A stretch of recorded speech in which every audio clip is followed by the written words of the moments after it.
Hello বন্ধুরা, তো আজকে আমি রান্না করব পনির। তো আমরা তো সবসময় একরকম পনির খাই, তার জন্য আমি আজকে একটু অন্যরকম পনিরটা রান্না করছি। তো তোমরা দেখতে থাকো কীভাবে আমি পনিরটা রান্না করছি।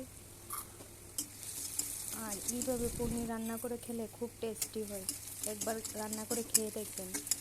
আর আমার চ্যানেলকে সাবস্ক্রাইব করে আমার পাশে থাকবেন নতুন নতুন আরও ভিডিও পেতে। Thank you.